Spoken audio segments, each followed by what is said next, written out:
Shakespeare was a great reader throughout his life. Even perhaps as a small boy, he would have been taught at a petty school in Stratford, where he would have had an early education in reading before he went to the grammar school. At the grammar school, the King's New School in Stratford, which is still there, of course, he entered the sixth school, he would have had a very rigorous education in the classics, especially in Ovid, for example, in oratory and in rhetoric. This pervades his plays. We know that Shakespeare was a great reader, partly because his plays are so literary in origin. Almost all his plots derive from stories that other people had already told. He plotted them himself, but the stories had been told. For example, the English history plays are based on the chronicle histories of Holinshed and Hall. These were great bulky books. They weren't books you carried around with you in your pocket.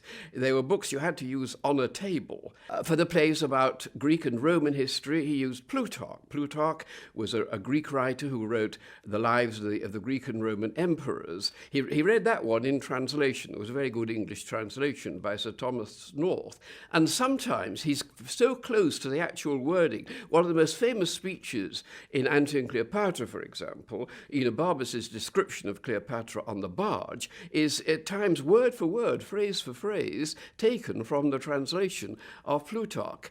So he must have had the book actually propped open on his desk as he was writing that play. In his comedies, he uses plays deriving often from Italian romance fiction. He probably could read Italian because the story of Othello was told by the Italian Cintio, and there's some reason to believe that there are details of that which actually depend on the Italian rather than on the English translation. He was not an ignorant man. He was well educated even beyond school days. He read English poetry. Romeo and Juliet is based on a long poem, Romeus and Juliet by Arthur Brooke, written about 40 years before Shakespeare wrote his play. He wrote, I think he must have owned a copy of a book called Tottel's Miscellany, because he actually makes a character in one of his plays refer to that. Abraham Slender in The Merry Wives of Windsor, when he's about to go a-wooing, says, "I wish I had my book of songs and sonnets about me." And one of Shakespeare's earliest works is a sonnet, which we believe he wrote when he was only 18.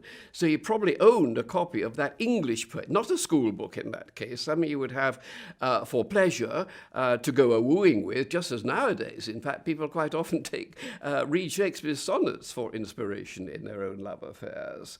For the narrative poems, he depended on Ovid. Venus and Adonis, his great long comic narrative poem, is based on Ovid's Metamorphoses. His counterpart to that, The Rape of Lucrece, much more serious poem, is about rape, and that is also based on a story that had already been told by Ovid.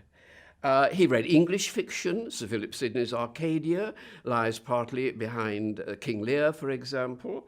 He went on reading throughout his life. We know this because, for example, some of the books that he draws on didn't exist in his earlier years. He draws on Montaigne.